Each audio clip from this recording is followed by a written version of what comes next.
Like, I want to start tracking, like, my fiber and protein and, like, those types of things without getting obsessive tracking calories. And I don't know how to do that.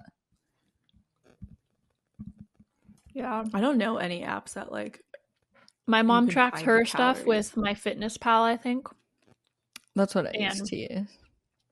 it's interesting. Like, they have everything. Like, when we go out to dinner, she'll put, like, culinary dropout deviled eggs or whatever, and it tells her how much protein is in it. And so she knows, like, That's really cool. if you can do it in a healthy way, it's nice to be aware.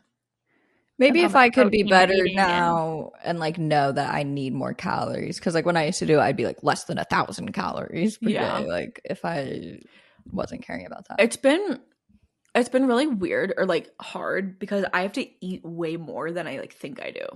Yeah. So it's been like I've been able to do more tracking because I have to eat so much more. So I'm not like trying to restrict at all.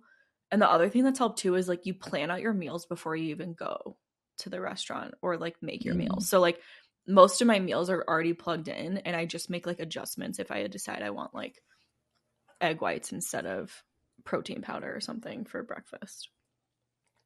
And so Yeah, it makes great. it easier and less like you're less you don't think about it really. Yeah. Which I think is the big difference.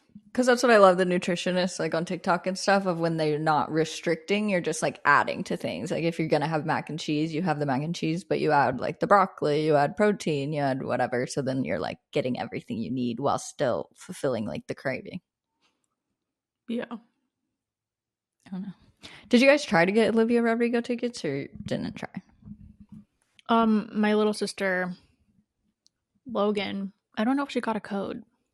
I don't think she did. Yeah, I did not. I didn't try because I couldn't make up my mind which city I wanted to go in, and then I forgot to do the deadline.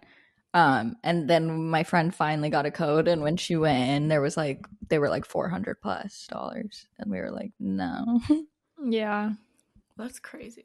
I thought they'd be cheaper. That seems crazy. How yeah, so? Did she have an equally like obsessive or like competitive way for her concert that Taylor did?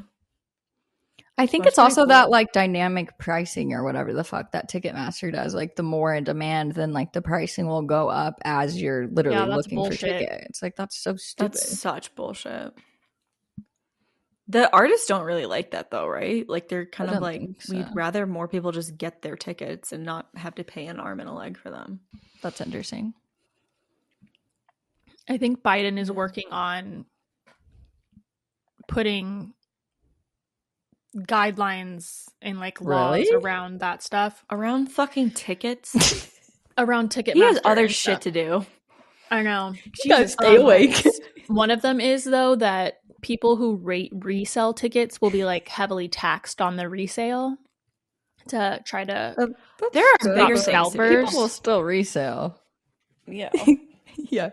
But like there are people on like racism or world hunger or abortion rights and well, there is a problem with Ticketmaster because it's literally a monopoly. Yeah, no, that is supposed to be illegal. And I mean, it definitely like then supports all the privilege and classism and racism and everything that will make it more literally rich white people getting tickets. Mm-hmm. Rich white people making money off of people that need tickets. Damn. So I'm a huge Chiefs fan now.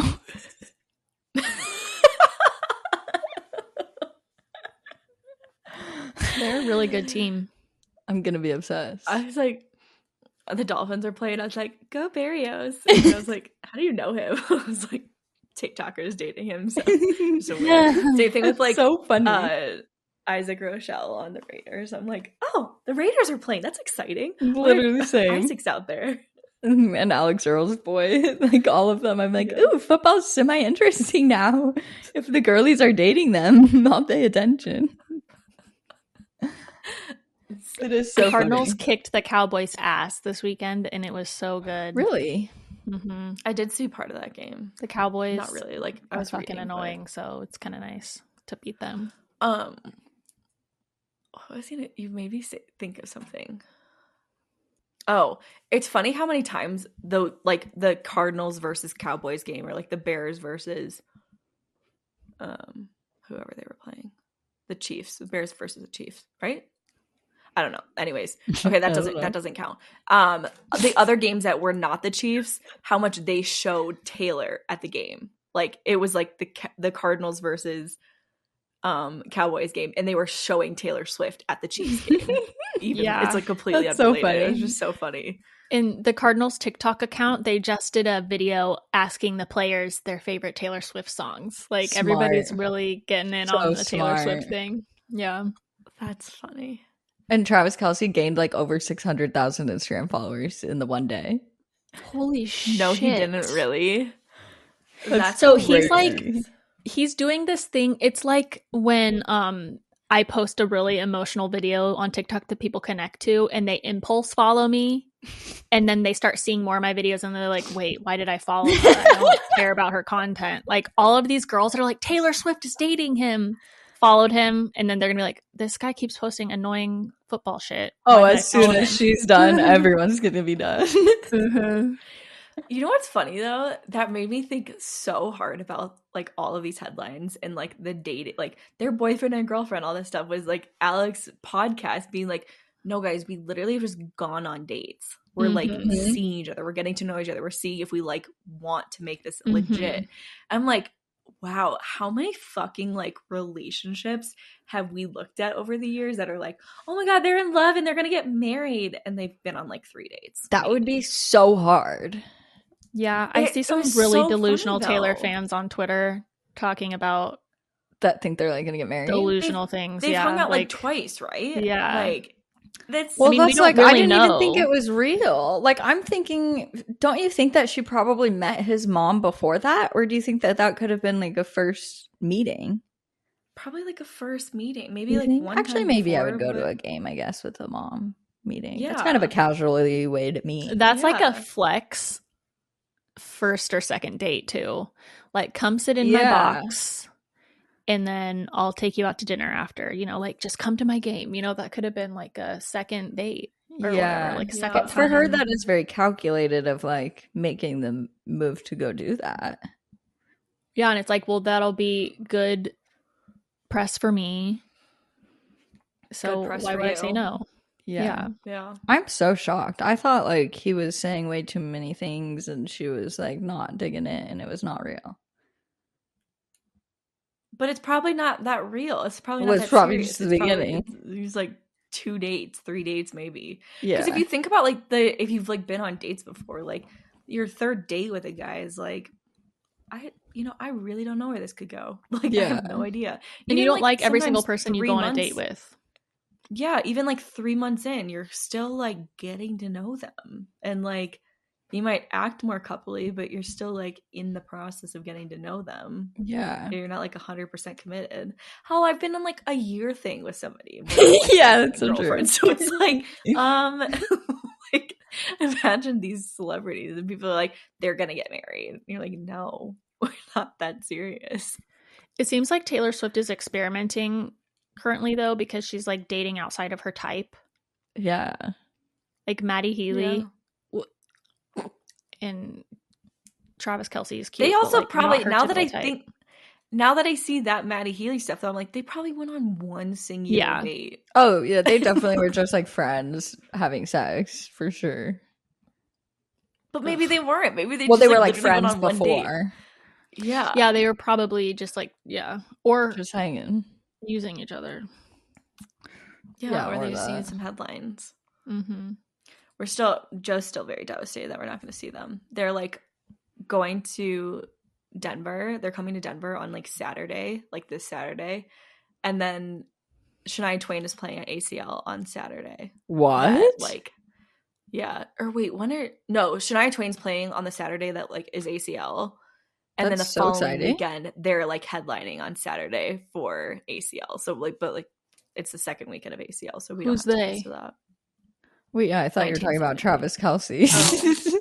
No, sorry, Maddie Healy. Like, yeah, 1975. That's cool. And he really wanted to see them. He really likes them. But interesting. Would have never guessed that. I used to like 1975 in my like 2013 Tumblr days. Oh, those were the days. I didn't even know who they were until this year, but that's not really surprising. Really? Or like last year. I met them at an album Interesting. signing back in the day. You did? For their first Really? album, yeah. Where is that album? Did you get a Obviously, it was signed album? signed. In I Phoenix? think it was a CD. Yeah. That's cool. That's pretty cool. I would think you would know like the British people. Because your family? I don't know. I mean, I'm sure I like knew their songs. I just didn't know it was like them. Yeah. I mean, they've never been like too mainstream, I don't think at all. Mm-mm. I saw Coldplay last week and it's very good. But I was literally like so drunk. Cameron's sister gave me half an I would edible. need to be too. Oh. And Oh, I've no. never taken an edible and drank at the same time, except the first time that I ever took an edible. Like, first time ever smoking weed and anything, we took an edible, and then we were like, oh, didn't kick in. Let's get drunk. And then it all kicked in. Oh my god. And that's I so don't funny. know. I don't know if it was this. It was literally 3 milligrams that I took. So I don't know how much it could have like affected me. But I was on one. Like, I was drunk. I peed outside, like on the street. Because I That's had also to. not surprising to me. I had For to. you. Like, I was like, guys, Mostly I'm gonna because- pee my pants. Yeah, that's exactly why. You're not doing it like because you're too drunk. You're just like, I pee all the time and I have to go right now. It was before the concert.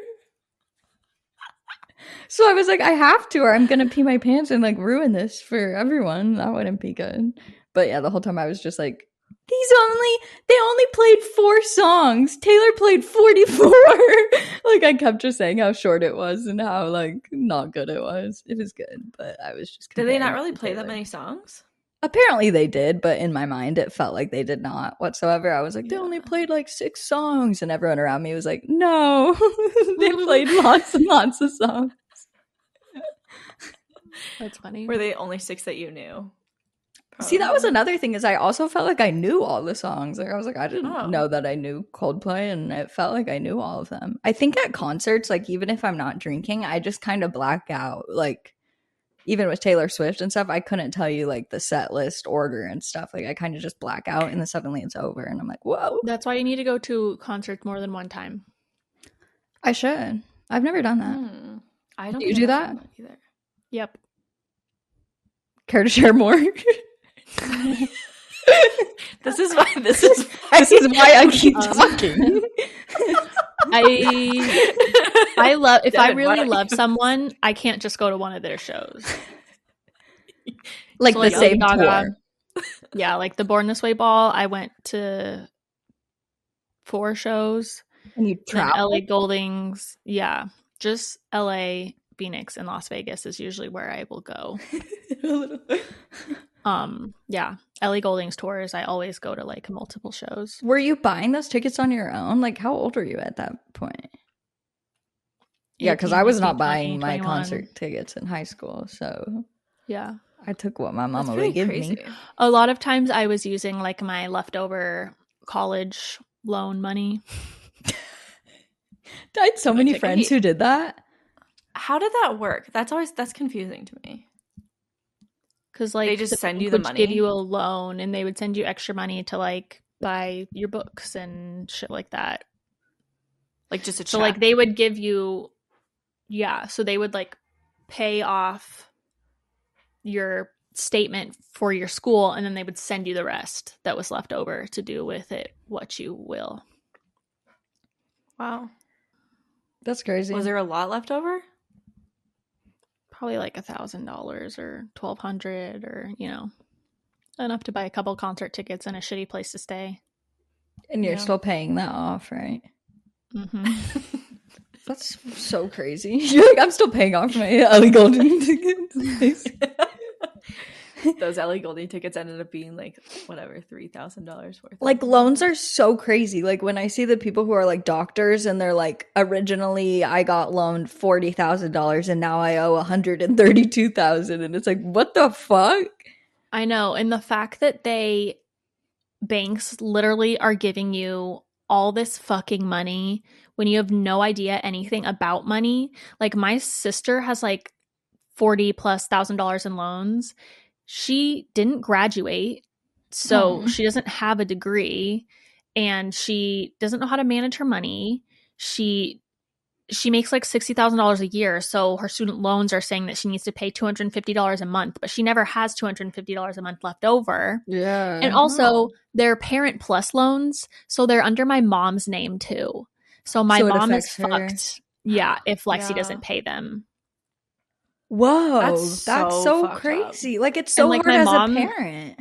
I know. My mom is also trying to buy a house, and my sister's loans are affecting her credit to buy a fucking house. Yeah, it's so ridiculous. But like, so also crazy. Back when my sister was getting the loans, the bank wouldn't just give it to her because my mom made too much money. Yeah. And so it was either get these Parent Plus loans or you can't go to college. Like, sorry. Like, it's just a fucking scam.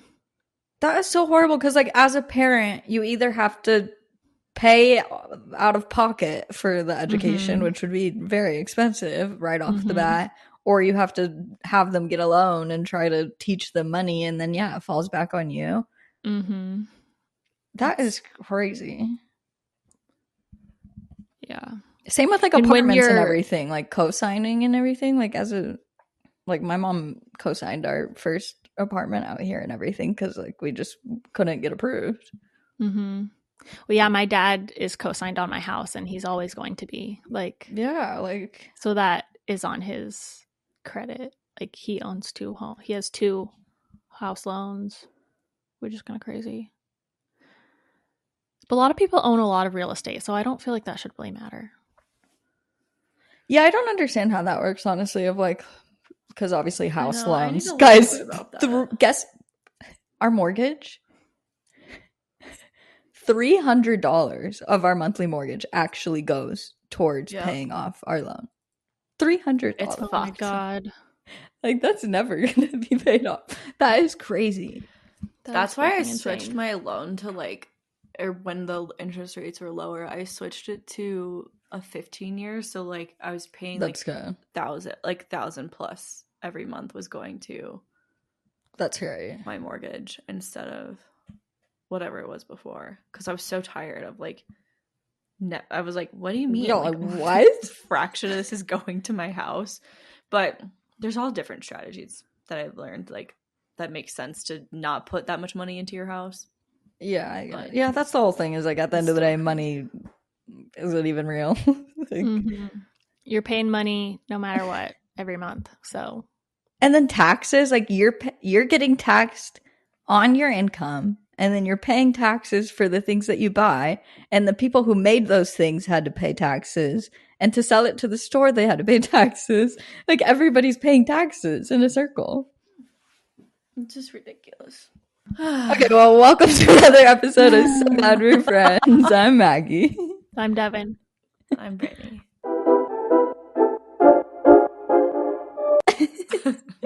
This will be a much more exciting episode starting right now. Sorry, that was a downer. So today we are going to be talking about influencing as a job and kind of more getting into the assumptions, the job responsibilities, if it is a real job or not. And we polled you guys and asked you some questions as well, so we'll answer those. Didn't we, like, come up with this idea for a reason? Like, I thought there was something about somebody saying it wasn't a real job or something, or like some TikTok or something. I don't remember. I don't really recall how we came up with this idea. I think it's just been a minute since we talked about it. Yeah, that's what I was gonna say. And it kind of, like, comes up in everyday, or, like, a lot of our episodes. We're trying to think of, like, clickbaity title. Yeah, we want you to maybe that's why. This one did really well on YouTube, so yeah.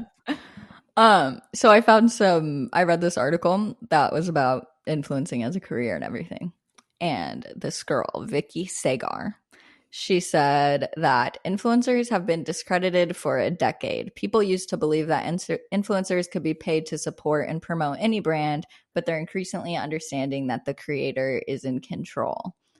And she says that a boost in confidence from brands to spend big on influencer partnerships. They estimate that the influencer marketing hub shows the creator industry is now worth over $21 billion. And That's Wow. crazy. a really interesting part about it that I was like, whoa, maybe this is so true.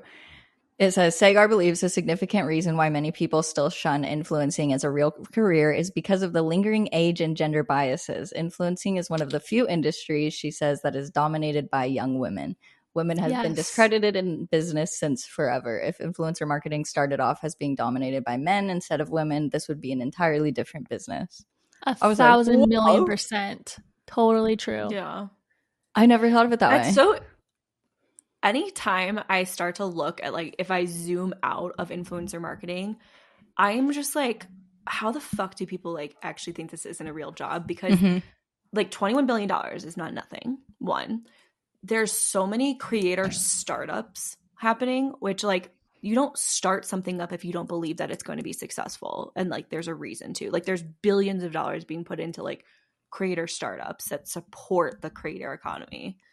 And there's so many different ways that like now marketing is like putting a huge focus on it. So if like a marketing strategy is dependent now on influencers in order to be successful, how is it not a job? This It's says just that they crazy. did a survey of 4,000 agencies and brands, and 82% of them says that they dedicate influencer budget for marketing. Yeah. And that number It is is just going to continue to grow. such a gender thing because we are literally out here running full businesses. And but like people just see it as, oh, they're just posting their silly little Instagrams to their silly little outfits, you know, like because it's a female dominated thing, it's just like silly and not serious. Meanwhile, we're also literally think running businesses. one of the things I was thinking about with this is we almost perpetuate it though, because our goal is to make it look effortless. We're not trying to like show you like, oh my God, I work so hard. I'm like, no, I'm just posting this and like, this is my life and this is airy and breezy and beautiful and like all of these different things. And so I sometimes think that we perpetuate it and we almost like gaslight ourselves into like, oh, we didn't really have to like work that hard. And there's a lot of rhetoric on the internet of like, oh, I just made $10,000 for this post and it took me like 5 minutes. And like, you're downgrading and downplaying how much effort and time it goes into like doing that. And not like, I don't think a lot of people tell the full story because our goal is to make it feel just like You're so seamless and right. effortless. I think I do that all the time, like because of insecurity of like feeling like, did I work hard enough or whatever? So then I feel like I need to downplay it or like just try to think of it in my mind of like, am I actually working? Is this real work? Blah, blah, blah. But then you're so right. As soon as you like zoom out whatsoever, you're like, oh, okay, this is like actually a legit business. I'm doing a shit ton.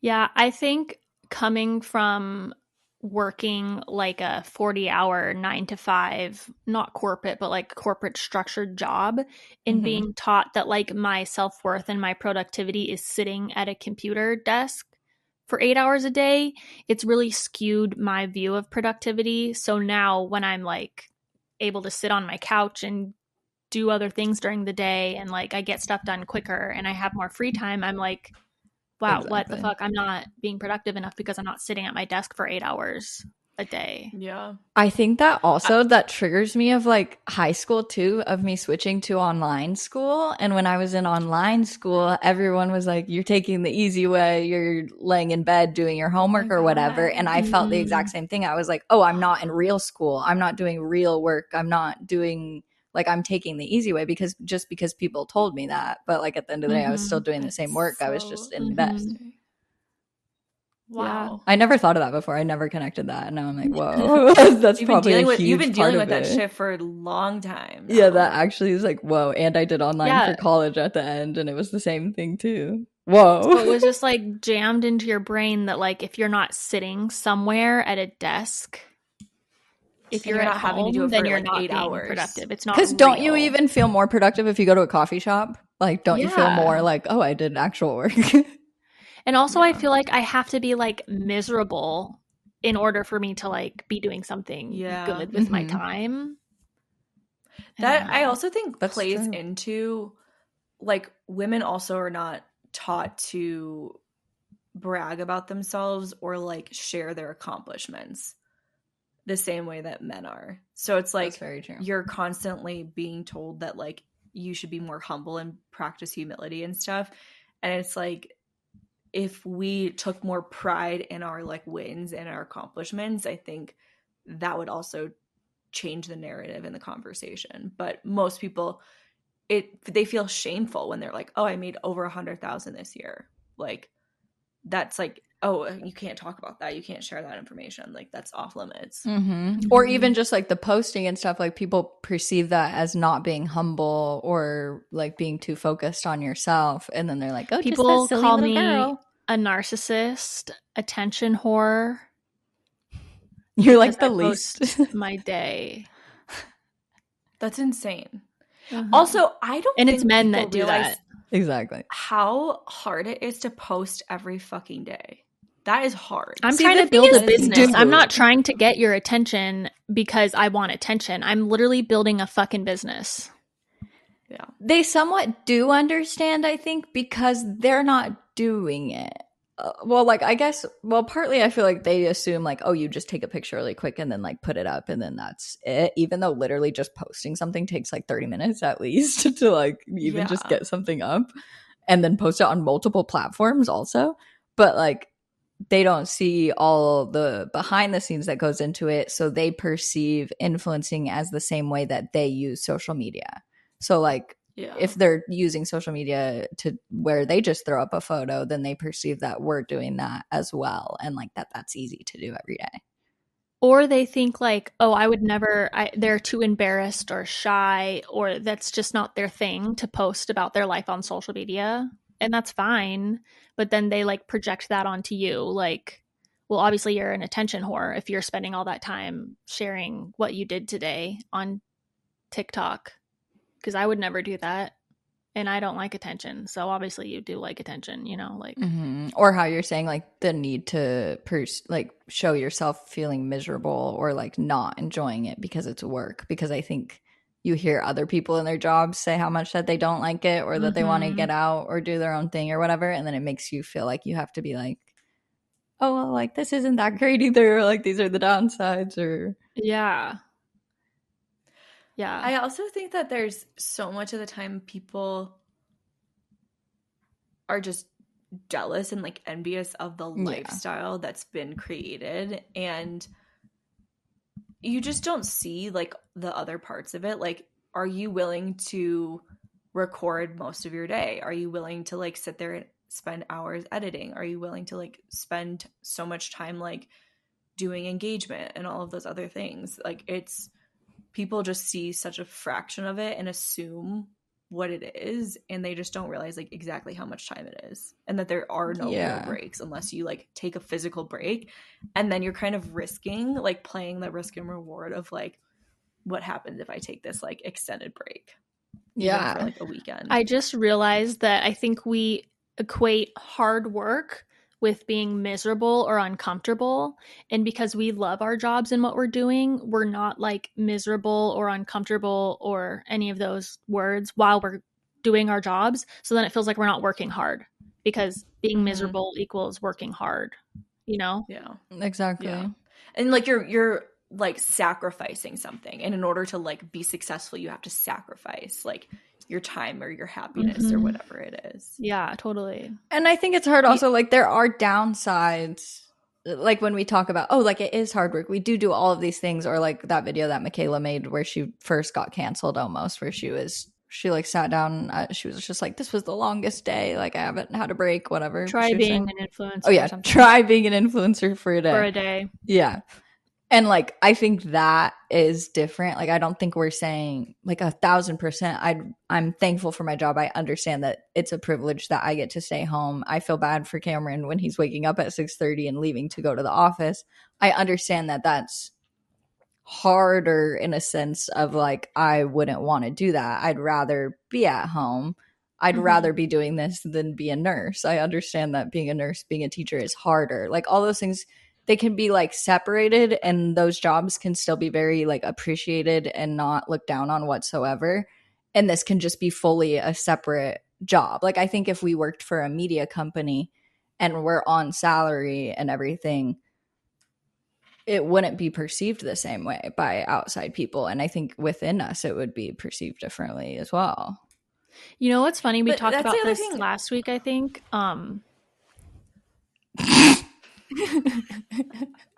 I shut up, okay? How Maggie, you were saying that a lot of people once they start podcasts, they start saying that I'm a podcaster instead of a content creator. Oh my God. And I just realized, you know who started the podcasting business and career? Men. Damn. So podcaster is a job title that is taken more seriously than content creator or influencer. So, you know, as soon as a podcast is successful, like you're just going to start saying your job title is a podcaster. Oh, I have a podcast. Not like I have 3 successful social media accounts that I run. Yeah. And even if you were a social media manager for another business, that would feel more like a job. Yeah. But the thing that I also have a hard time with is the fact that, like, I feel like my old job was really great. I had a great, like, work-life balance. I got to do what I love for the most part. Like, there's certain things that, like, it's every fucking job. But I didn't feel the need to be like, I am so grateful for this opportunity every day, or like anytime something crossed my plate. I'm like, oh, I landed a really fucking big client, or like I got a really big deal at my old job. Like, I didn't have to be like, oh, I'm so grateful for this, like, blessed. Like, but this job, I think that, like, everyone expects you to say, I am so grateful for this opportunity. I am so grateful to be here, like, every fucking day. You have to have and the I just disclaimer. don't think that's it's qualifying too. I think, like, everyone expects you can't just say something. You have to qualify it, like, oh, but I'm, you know, this today was really hard, but I'm so grateful for this job. I'm so grateful for this community. I'm so grateful, blah, blah, blah, blah. And it's like, I think that people just underestimate how hard it is to work for yourself. It is not it a is fucking so hard. fucking like, I talk about this a lot, but I used to say, like, once I work for myself and I can quit my job, I'm going to be so happy. Like, I'm going to be living the best life I've ever lived. And then that happened, and it fucked with my mental health even more, because I was like, wait, I'm not more happy. Like, this is really stressful, and it fucks with your mental health so much. I think back to a year ago, that was 3 of the hardest months of my life, I think. When you first quit your job? When I first quit my job. And I just tried to downplay it because I was finally, like, living this dream and this, like, a big accomplishment. I'm like, oh my God, I made it. Like, I quit my job and my boyfriend's working with me, and, like, we live in our dream place. So I am grateful. But I was suffering, and it was so, so mentally hard. That's the thing, is there's always, like, downsides, and because people on the outside perceive that as, like, the end all of, like, that's the goal. If I can work for myself or work at home or whatever, that's what's going to make me happy, like you're saying. And then it doesn't, and then people are like, oh, there's new downsides to everything. It's like the Kardashians experience a lot of downsides in life that I don't experience, that I wouldn't want to experience. And just because they have all the money in the world and everything doesn't mean that they're just, like, happy all the time. But I think that's something that's hard for me, is, like, when I'm talking to other people who don't like their jobs, I really feel a need to either dumb it down and, like, make it seem bad, or to be like, but you can leave. Like, I really try to, like, I'm always like, but why would you stay in this job that you're so miserable in? Like, why don't you go back to school? Why don't you apply for other jobs? Why don't you try a new field or whatever? That's also something, again, is like, if you hate it so much, why don't you leave it? Yeah. Which is, I understand it's harder than just leaving a job you hate. But at the same time, like, I think that we are brave in a sense for doing that. The other thing I had written down was, like, a lot of other jobs, there is a playbook and there is an outline of, like, how you're going to be successful. And it's like a rinse and repeat thing. Like, you can put anybody in that position, and then they can go and take off and, you know, be really successful at it. And you have, and, like, that's even minus, like, the support and the management and everything else that's, like, behind you for it and helping you troubleshoot through problems and things. But with, like, being a creator, it is different for every single person. like there's obviously things that like work well across the board, but truly it is you have to be successful in your own way, and you have to figure out what that means for you, and you have to figure out like what direction that is, and there's really no like recipe book for how that's going to happen, and that makes it so much harder. It's like typically if you're a content creator full-time and or a business owner, freelance or whatever, you have really high expectations for yourself. So anytime you like reach maybe a goal that you had set for yourself, it's still never good enough to yourself. But like when you have a boss or a manager or something, it's good enough for them, you know, because it's not you. But when it's yourself, it's hard. It's the to outside approval. And our outside approval is from our audience, basically. Yeah, but like just like never being good enough for yourself. Yeah. It's hard. Do you think it does, like you were saying, that influencers don't want to come off as that it's such a hard job, or you're like not fully showing the behind the scenes of everything? Like, I wonder if that would change things or help, because of this article that I originally found that had those other points. It's about this girl who does like, she has curly hair and she makes videos about like taking care of your curly hair and everything. But she has like 10 employees, and she like wrote down all the schedule of Monday and Tuesday she has meetings, Wednesday she films content, Thursdays, like all of our schedules, same thing, but with a bunch of employees and stuff. And people who just follow her aren't seeing any of that. Like they're just seeing the videos get posted and stuff, so they're not seeing all of her hard work that's going into it. And I do wonder if that would like change people's view of the job, because I also see a lot of people make TikToks where they're like talking about an influencer showing their to-do list, and they're like going to Target and the post office, and it's like that's my day. Yeah. I think if influencers sat down and actually shared kind of more in depth of what they were doing every day, like going to Target is not really like part of your, like it's part of your job, but what are you doing at Target? You are recording at Target. You are fulfilling, like you might be getting props for something. Like if you wrote that part of your Target trip down, then that would make it seem more appealing. But influencers are doing that sort of shit where they're like, I have to go to Target today. That's my job. That's what I'm getting paid to do today. What's entertaining. Yeah, and that's what people like to see. And then once they get too big and stop that, then they're like, oh, you're too big now. You're not relatable anymore. You have a bunch of employees and you're very rich and you live in a big house. Like, it's not the same content anymore.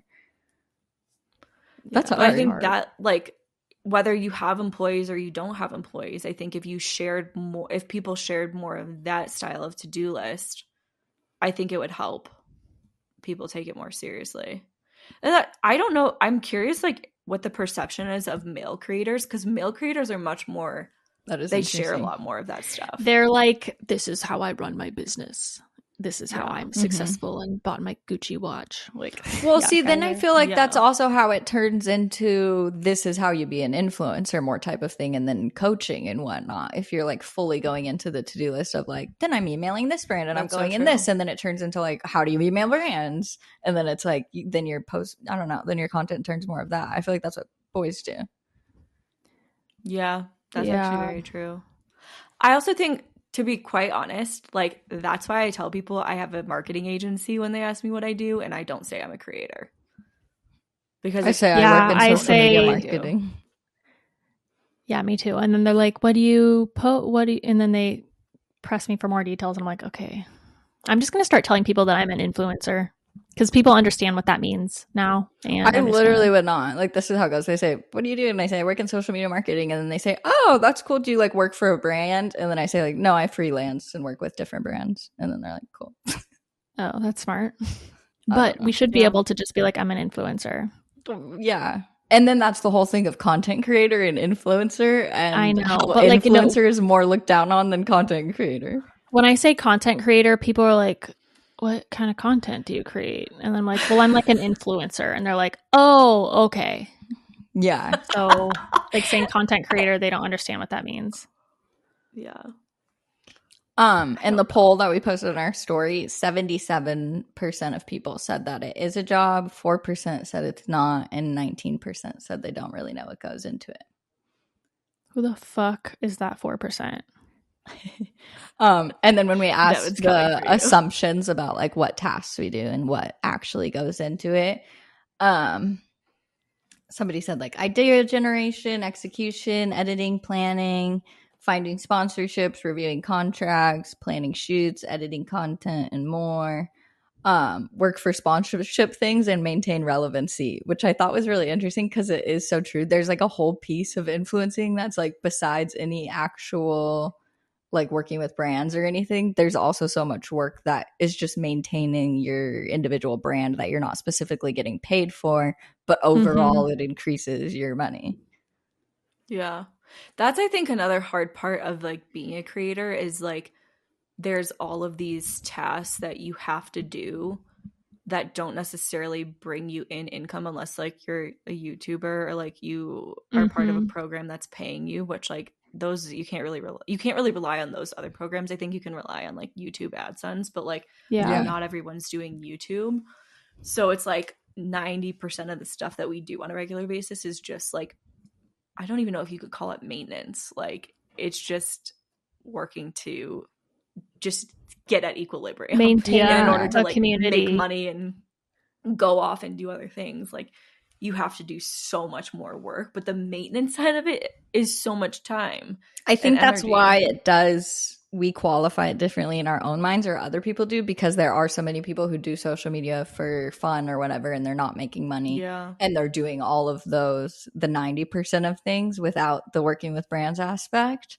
And then it's like, that's interesting. That's what's considered the work, even though like our podcast is work because it then like gets us into different communities and expands us within this. Like, I don't know, all the little different things are still work.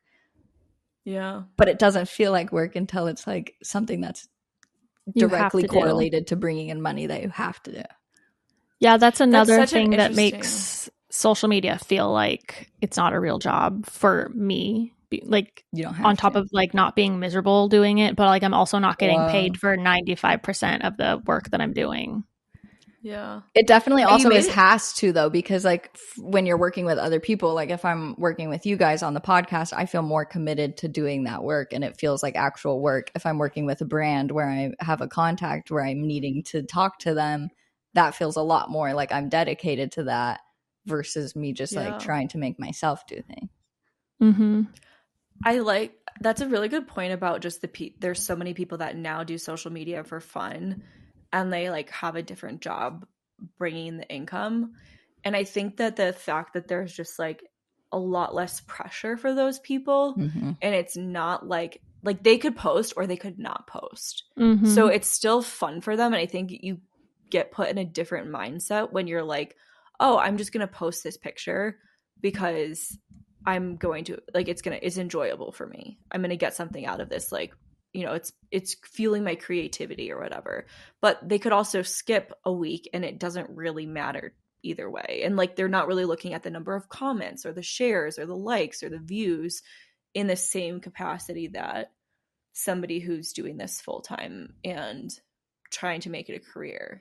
Yeah, I was just explaining to my friends that we have to send screenshots of analytics and stuff. They were like, wait, what? You have to like send that to the branch? I'm like, yeah, like sometimes beforehand they need proof that you're going to be good to work with and bring them a profit. Some you need to do it after the fact so that way they can make sure. Like there's so many little things like that that people just like don't know is part of the process. A lot of people asked me how influencers even make money. Wow. And the way that I like to explain it is kind of like how newspapers make money.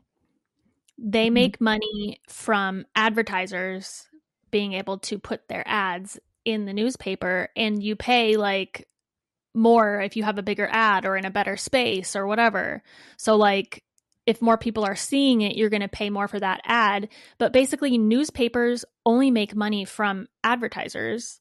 And the advertisers go into funding their ability to write good articles and to do a lot of research and hire good employees. So like the advertisers are basically paying so that this magazine can be good and reach a wide audience and be legitimate so that they can advertise there.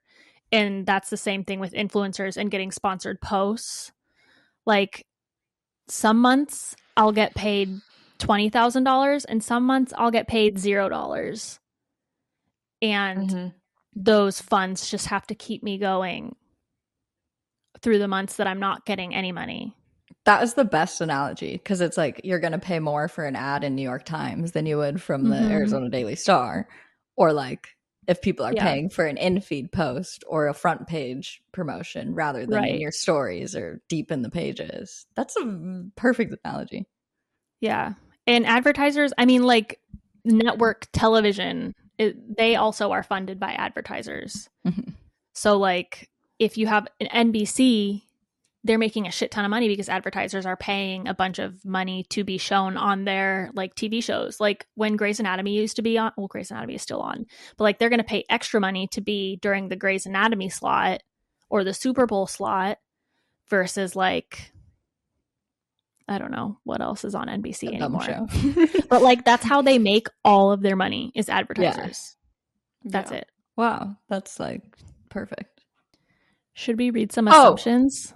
Yes, let's read assumptions. I was gonna say, oh my fucking god. Oh, people. Sorry, sorry.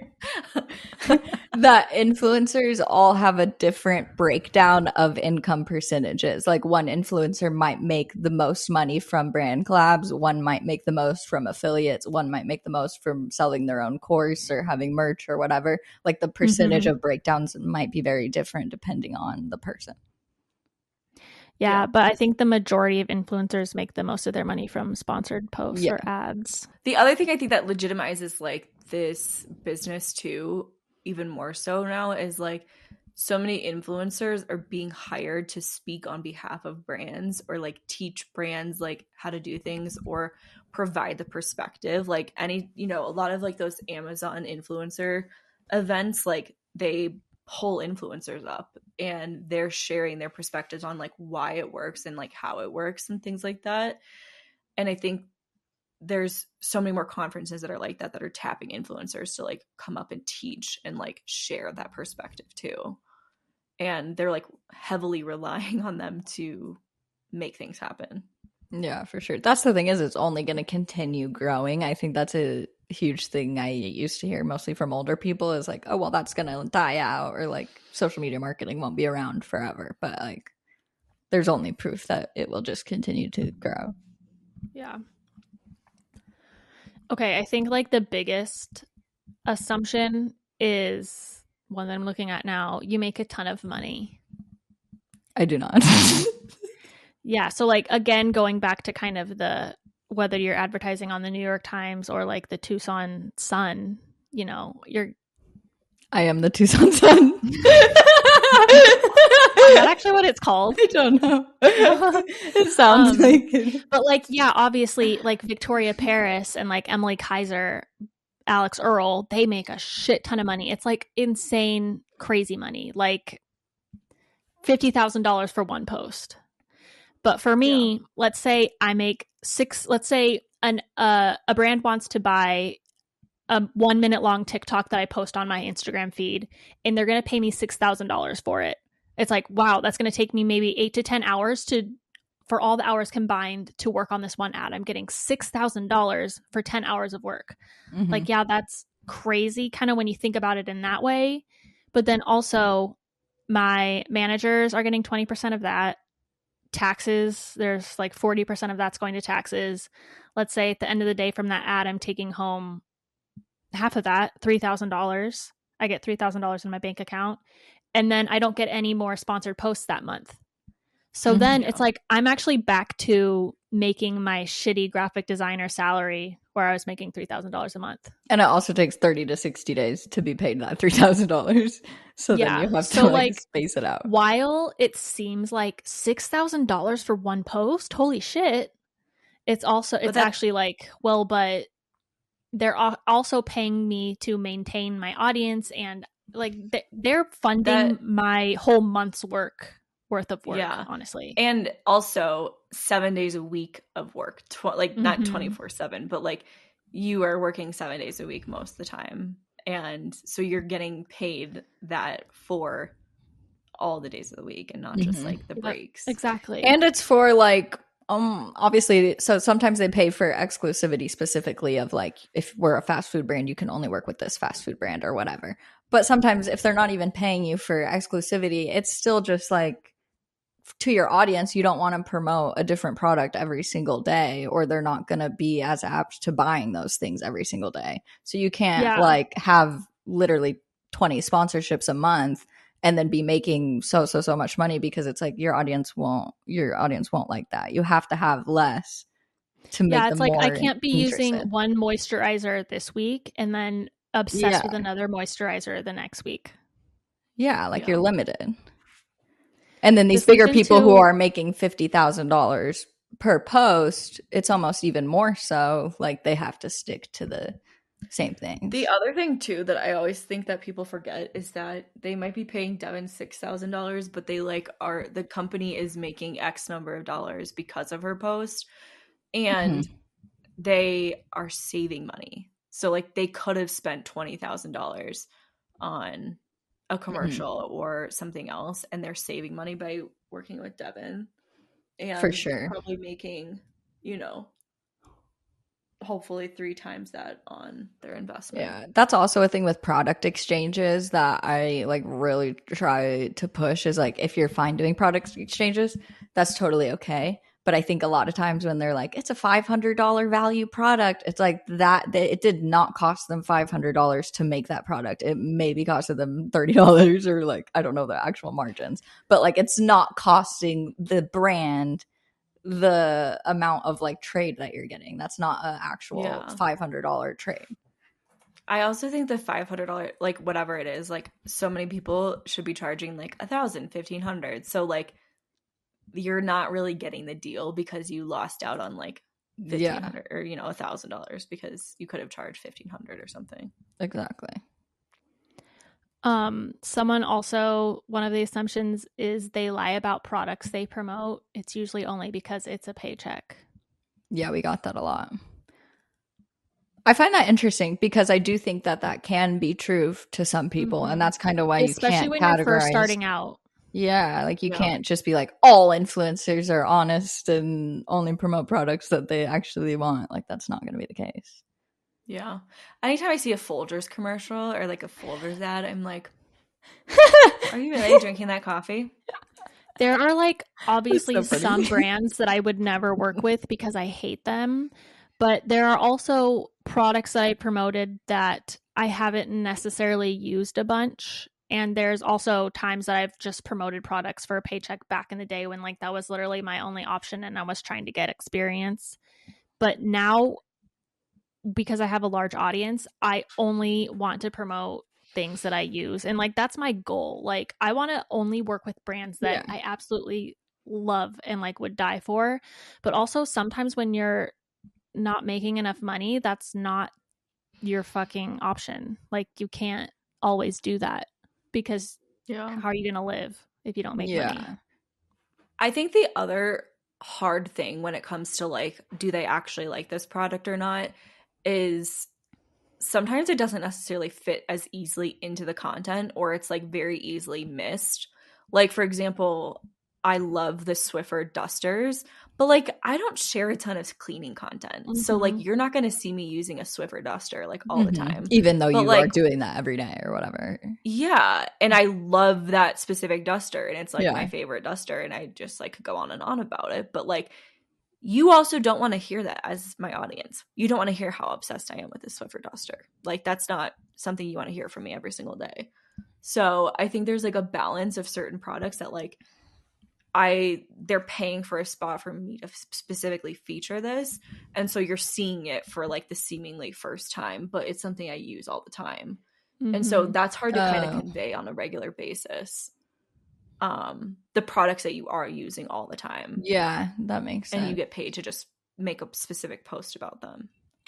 I don't think I've like, go ahead. I think every time that any influencer just posts about a product, people assume they're being paid to post about it too. Yeah. Like, so I feel so being like, oh, I'm obsessed with this blush right now. People are going to think like, oh, Rare Beauty paid you to say that. Yeah. And TikTok, I feel like it's harder to see if a video is sponsored. Like a lot of the times I won't realize a video is sponsored until like far into it, and I'm like, oh. You will soon with the new FTC guidelines that literally make you verbally disclose it. Are you serious? Wait, why didn't I hear about this? And you have to start putting ad on the actual video itself. Like Why? in text? Yeah. Because the FTC says like all the disclosures are too vague. Can you say like I'm working with blah Who the blah blah fuck to cares? promote this or something? You don't have to be like this is an advertisement paid for. No, by you can this. be like, I partnered with this brand to share this product with you. But like I partnered with this brand, or like I'm doing this with Peloton. I have it's noticed like, that more. That there's that going to verbiage. there's going to be like, I think a big wave of people adopting it and like brands enforcing it and stuff. Damn. That's hard because I do think that that's good, like as a consumer too. Like I want to know, and I hate as an influencer as well. I hate seeing other people not disclose it, and I'm like, well, fuck you, like I have to. I hate that because my videos don't do as well. Yeah, that's But like as an influencer, you're only supposed to share products that you really like. So why does it matter if you're being paid or not? Exactly. That's what I was going to say is I don't think I've promoted a product that I don't like or that I wasn't like using or whatever, but I have promoted things that I didn't know about until I started promoting them, like EcoVax, for example. Like I'd never heard of EcoVax, but like I love the vacuum now, and then I'll continue to be a fan of it, but I didn't hear of them beforehand. So I think maybe that happens a lot, or like Britt saying like you are a fan of something but don't talk about it. Yeah. I also think that's why it's like great when influencers can share the products like just in their everyday content as much as possible, because then like people just don't even realize it's an ad when it comes up, because they're like, oh, I see her use that blush every day, or like in all of her vlogs I see her tag that blush, so it's like, oh yeah, like it makes sense why they're working together. Yeah. Someone said, I think it's hard to understand influencers when nobody really shares what it looks like to be one. That's it's really hard because like how we make the majority of our money doing sponsored posts, but we can't share who the sponsor is that we're working with or whatever until it's posted. So we can't really share like, today I'm working on a Perfect Bar ad. And that is such a huge part of it. Holy shit. That's such a huge part of it. You can't disclose anything. Yeah. So like even when I like show my to-do list, I have to like cover the like apostrophe ad, you know, like, which I think is not smart for brands. I think that I typically always ask, or like usually if it's a longer term partnership more so, I'll be like, is it fine if I talk about the fact that I'm working with you guys? Because then that's just extra promotion for me to be like, I'm filming this native pet ad today. And then they were just mentioning it again. Yeah. Oh, my apostrophe content was just approved. Oh, that's another thing is that I think a lot of people yesterday. Oh, that's good. A lot of people don't know that your content needs approval. I think that is a huge thing that people don't know. And revisions. So I have assumptions and then I have questions, and some people ask some really good questions, and one of them was like, what's the Are there any can more I just assumptions read some you of want to these finish? attacking assumptions? Yeah. I feel attacked. But where did this one go? Oh, okay. They are fake. Fake routines set up to film with fake timestamps. Why do you follow me? That feels like such an attack. Someone said this is not a long-term job. Interesting. For some people, it's probably not. I think that they are wealthy. I think happy. I can understand the fake routines and the fake timestamps, because there are so many people who have a very curated routine. I'll definitely change a timestamp, to be honest. I mean, I am. That's the thing. I think that's like this whole, and also it kind of goes back to that parasocial relationship and like knowing us. Like we don't really film every fucking second of the day. We film like key moments of the day, and you're seeing that stuff. And it's made to be aesthetic. Like, that's the whole point Right. of getting out of bed. I'm obviously not getting out of bed right now. I obviously got out of bed earlier to put this camera that's up. the parasocial issue, because people think that they know us. But the thing is, I'm just creating content to entertain you, make you feel happy, make you feel good about yourself. I don't have to be 100% honest. But then that goes You to know? them needing to Right, but then that's like, to well, I trust thought we were you. friends. Yeah. And to trust you and trust You're your a liar. recommendations. You're fake. Yeah. That's hard. I'm not saying that I fake. I'm the last person who could be. Imagine if I had like this abundant social life and I was like, I mean, you don't live alone. This is You don't true. live alone. It feels like it sometimes, but I don't get the You have a benefits of sister it. at home. I am the worst situation. You're not I alone. have someone living in my house that's never really around, Yeah, that would. but I messing would it up. hate that. Yeah, that's kind of actually the worst. Someone said they don't read DMs. Is this an attack on me? Maybe. I'll have to go see. They probably have been Maybe. DMing me, and I haven't been responding. I think it's hard to also know like just how many, like every influencer is different, and like Yeah. DMs can get very overwhelming. Yeah, JC hasn't read any. It's like of my having DMs like yet. 30,000 text messages. Like, what do you do? I know. And like when you get anxious about, it's like I don't know what I'm going into when I open a message, you know? Mm-hmm. So it might take a lot of concentration or effort or like empathy to respond. I'm not sure yet. I don't know until I open it. But then That once I is the open it, it worst. says read. So I have to respond, you know? Yeah. So like that's why I get anxious about opening, and then I just don't. And then it's hard because you want people to be engaged and to DM you, but you can't physically reply to every single person. Influencers won't pay for anything. I would much rather pay for things than like be obligated to like post about something. Yeah, I think this I've learned that. probably the assumption. I think that it is a thing. I feel like that people will post like, "Oh, this influencer asked me for a free tattoo" or whatever, where they're not like respecting also other think people.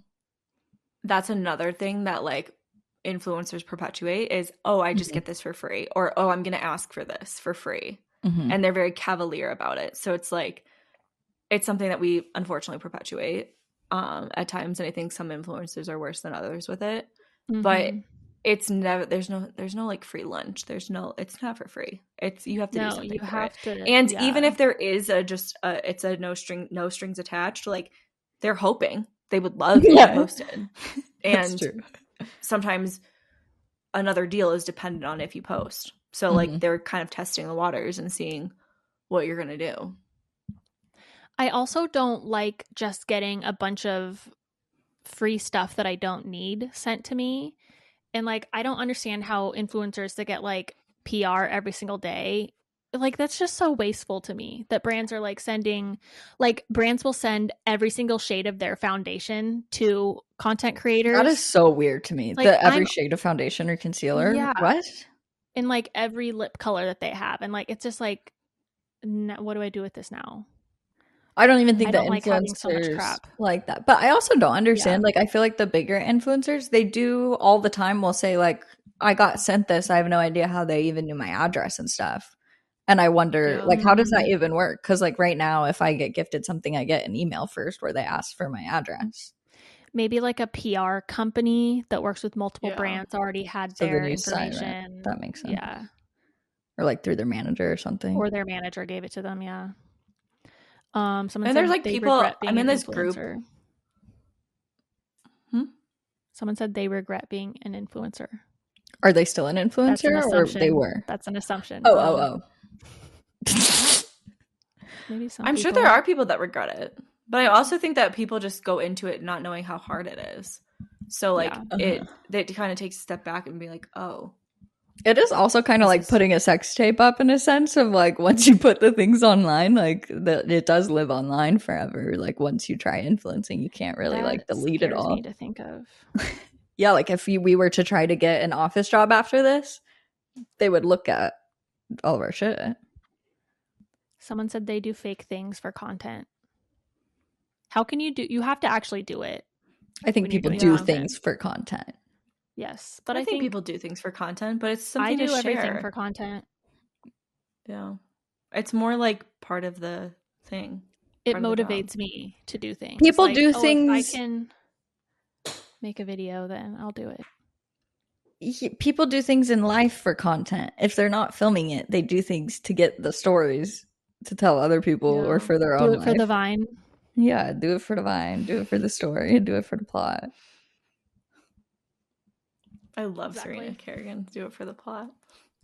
That you have it all together. Fuck no. They don't do anything of value to contribute to society in a meaningful way. Why do they have to? Who else? Does everybody fucking contribute to society in a meaningful way? No. And that's a horrible standard that everybody thinks that they have to like make a difference and make an impact on the world. And if they don't, they're not worthy. And men think that we should be rolling having up your sleeves. Children. Men are like, you're not contributing to society in a meaningful way. Go get married and have kids. Go clean the kitchen. Yeah. That's how you can contribute. Yeah. No, that's very true. I never actually thought of it like that. That makes a lot of sense. And it's like disappointing comment. When we're talking about the business thing and how it is dominated by women and stuff, I forget if I said this in the last episode, that women weren't allowed to get a business loan until 1985. That's insane. What? Holy shit. Like, my mom couldn't get a credit card until, like, she was older. Like, she was not young. You needed the permission of your husband or your parents. Like, so it's like we're just so behind even now that it's like we're just catching up building our businesses. Guys had hundreds of years to build businesses. And they had hundreds of years to fail and like figure it out and figure out like how to turn it around and be successful. Okay, I was going to move on to the questions. Okay. So I didn't pick any out, so I just have a bunch. So let me see. The other assumption was just that it was like that it's based in consumerism a lot, which is like that's a what hard I hate struggle about it. Yeah. Yeah, I was talking to my manager about LTK, and she has like a love-hate relationship with it too, which is nice. But she's saying like, I mean, the fact that you have to like post products 3 times a day and you have to constantly be buying new shit because like even the things that I bought 2 weeks ago, they're going to be sold out. So I can't link them on my LTK anymore because nobody's going to buy it. I'm not going to get any money from it. And it's just like this cycle of consumerism that I don't like. You need people to buy things to be successful in a sense. It's kind of like fucking door-to-door sales. Like you need to show proof that people are actually buying from you. That's like, I think Amazon influencers have maybe not a hard time, but like they have to constantly be buying new shit in order to like create new content or like find new gadgets and things. I give so many props to people who are posting LTK, like the screenshots of like all the products every single day. Like how are you even having time to make that and link every single thing? It's like wild. Some people are so good at affiliate marketing. There's a whole business that's dedicated to supporting LTK influencers. Wow. Like creating their graphics, linking stuff.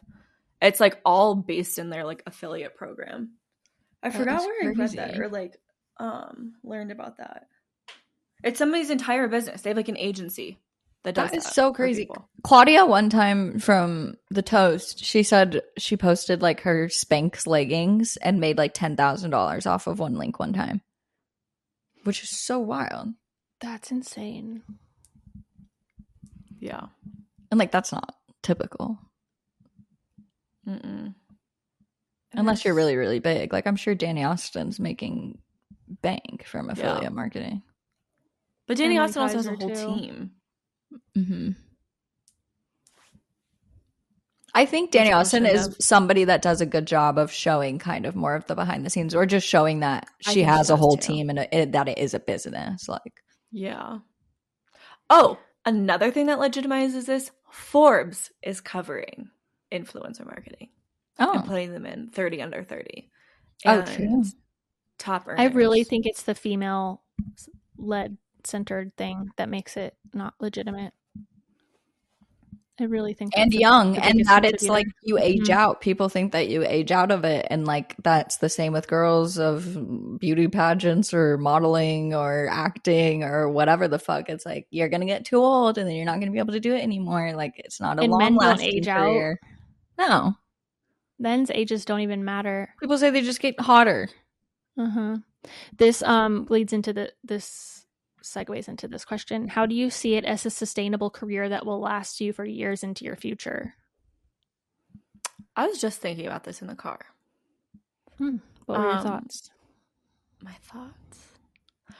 I think that it's so important to be like adapt all the time and be ready to pivot and try new things. And I think there was like this huge shift when like Reels came out, when people were like, oh my God, blah, blah, blah, like all complaining and shit. And you just have to constantly like be ready to evolve and try new things and adapt. And the people that are like stuck in, and I also think it's a mindset shift too, where people are like, I want to be successful.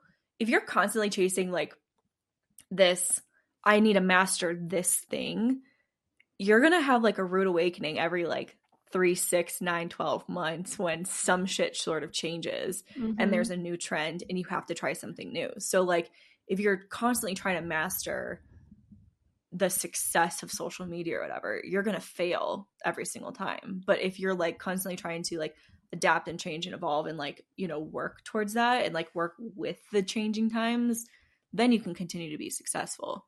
But there's just constantly going to be new trends. There's going to be constantly like new interests and things that work and don't work. And it's like, are you keeping up with it? Or are you just like trying to maintain and, you know, you're 10 steps behind everybody else? I've been doing this for 4 years and not 1 year has it been the same. Every year I've had to adapt and change, and I'm growing. Like I started a newsletter and I'm hoping to one day start a website, which can be a resource for people, and like just continuing to grow in that way. But also 5 years ago, I didn't know that I was going to be a full-time influencer. So you kind of just have to go where the wind takes you in this career. Like maybe I'll write a book. Maybe I'll, you know, you never know. You kind of have to be open and adapt. And never would have thought I would start a podcast. Completely different. Yeah.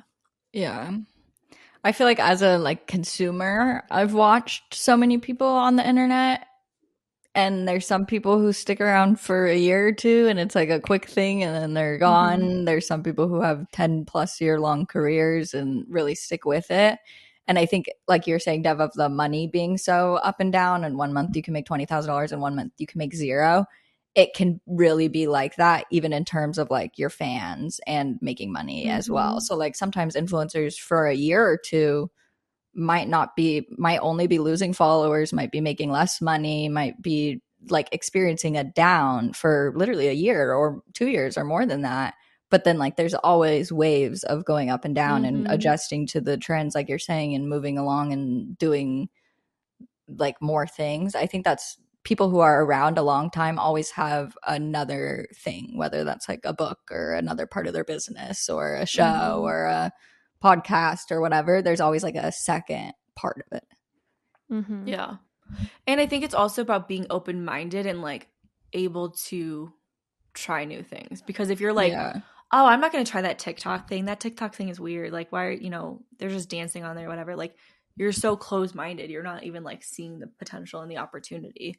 And the same thing with all the people that were like, I don't want to post reels. Like, why do I have to learn how to do video? Like, I still hear people saying that. And I'm like, it's crazy. Not even about the fact that you don't want to practice video. You're just not willing to try different things and adapt with the times. And like, that's what social media is. Like, it's always going to be changing. It's never going to be the same or the same platform. Get on board or get off and like stay where you are at. Yeah. Like to me, Trisha Paytas is like the all-time moving with the flow and staying relevant. And I think it's also that people have like a core audience almost of a smaller group. So like say you have 1 million followers, but like 100,000 of those people are like your actual engaged Core. audience, your core following. Mm-hmm. So like there might be years where you only have those 100,000 people and you're not growing and getting all these extra things. But then there's other years where you do other things and then you get a whole new audience and that you didn't know of. Or maybe because also your life changes when you're documenting your life and the content you're sharing will change. You might be in college, you might have a job, you might be getting married, you might be flipping a house, whatever. Your content will shift based on what is going on in your life, and your audience will grow and their lives change as well. Someone said, who do you answer to about your content? Into that, I say no one. That's interesting. Like people are wondering, like when we create our videos and photos and stuff that we post, is there anyone who has to like approve it, or do we ask anyone about ideas or anything? And for me, it's all just what I think is going to work. My managers don't even, I mean, they help me with ideas sometimes, which I typically don't even take because I really have to just follow my own intuition.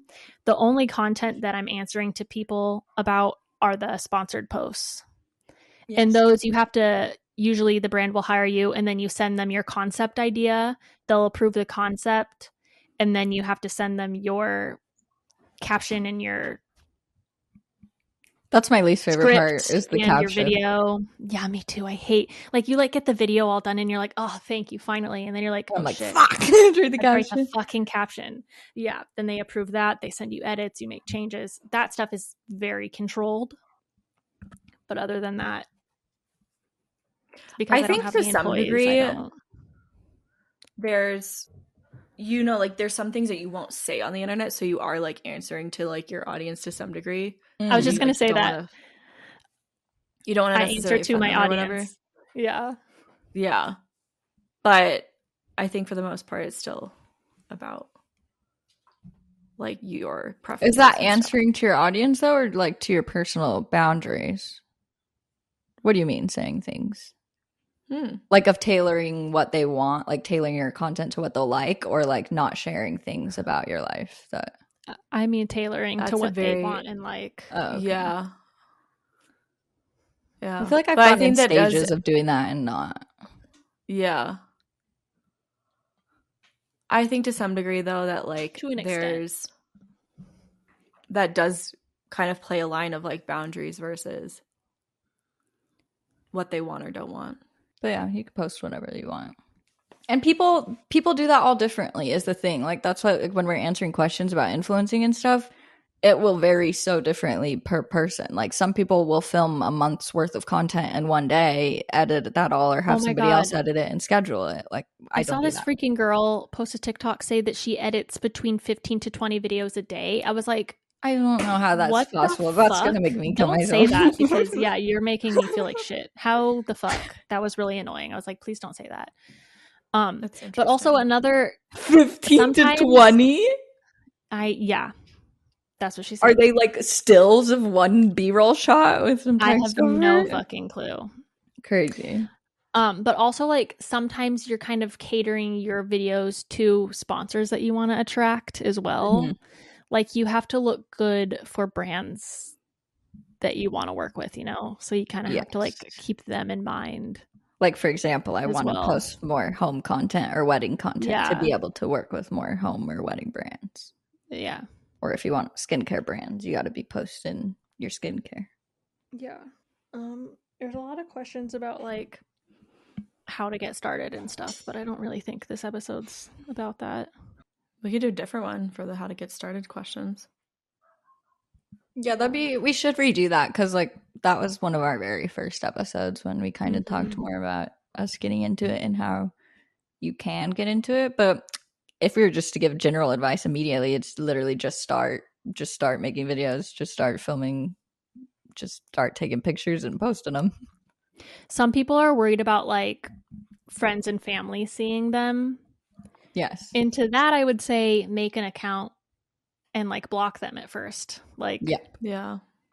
And don't check who's looking at your things. Like don't look at your likes and look who all liked it. Don't look at your story views and look at every single person who viewed your story. Like you can see the number, but don't inspect things further.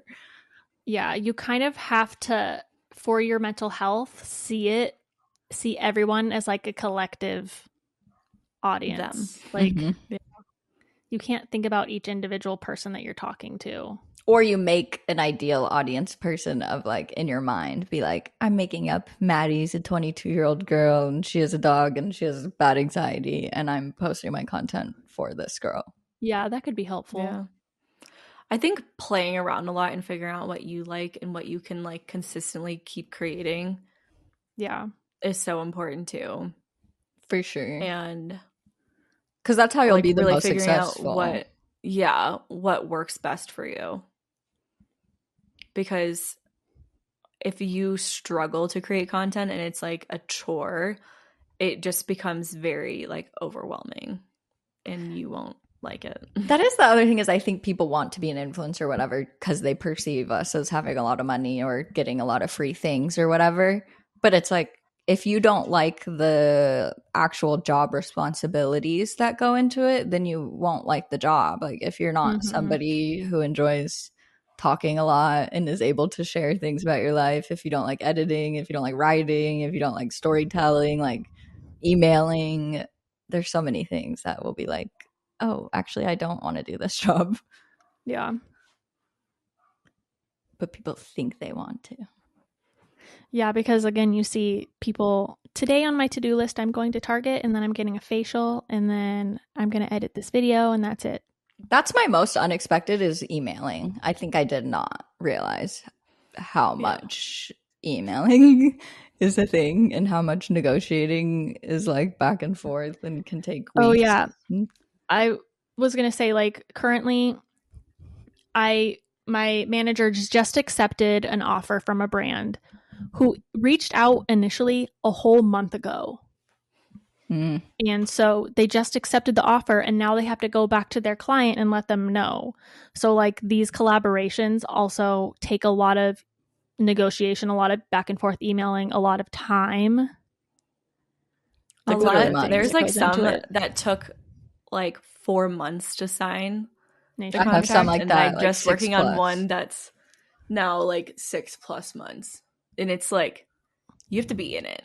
You can't just be like, oh, well, okay, whatever. Like it takes so much. You always have to like reach back out and keep following up because the brands are busy and like, yeah, it's a lot. And you have to be so organized because each thing will be at a different place. Like at one point you might be negotiating with 3 different brands, but you're emailing this other person, you're writing a concept for this one, you need to film this one, you have to send the analytics for this other one. Like there's a lot of steps and then you have to keep it organized where you're at in each one. But I think like the best part of it is the freedom in working for yourself, and I would never go back. Like I am so lucky that I get to do this, like because it's hard to build a following. Even now, like I'm trying to be like, you know, like Emily Kaiser level and I'm not, and it's like frustrating because it's hard to try to build and become like this successful rich influencer, but like and to get to like the next level. Oh, somebody asked how many like hours do we think that we actually spend working, and also how long it takes on average to like edit a video and post it, film, edit, and post. Well, they're all different.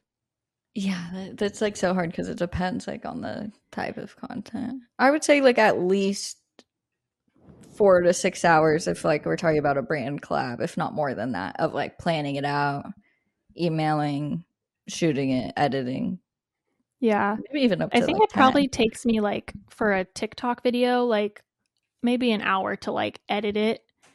But there's a lot of work going into like creating the clips and organizing it and writing a script if there is one and finding the music and coming up with the idea and shooting everything I also think I need to shoot. It's really hard too if you like have a vision of like how it's gonna go at first, and then you like put the clips together, and then you have to like go back and like make changes, or like even like text things. I think text is such a pain in the ass to like figure out, and like you're like, okay, this headline looks different, or like, oh, I need a better hook, or I need like a better intro, or whatever it is. I think there's a lot of like minor details that take a lot more time and effort. For sure. Yeah. Any other ones? There are a lot, but I think we talked about a lot of stuff already. We could definitely do another episode on this and maybe like re-go over our own journeys and everything and kind of how things have developed and changed for us as well. Okay, well, if you have any more questions, feel free to use our Google form. It's always linked in our bio on Instagram, and you can leave us any questions or comments anonymously. I'm tired and I have a headache from these headphones. I know, that starts to happen to me on double episodes. My ears hurt after. That's bad. Okay, make sure you are subscribed to us on YouTube. We post the video version of our podcast every week. You can also watch the video version on Spotify. Leave us a rate and review wherever you listen to podcasts. Follow us on Instagram. Join our Facebook community, and we'll see you next week. Bye. Bye. Bye.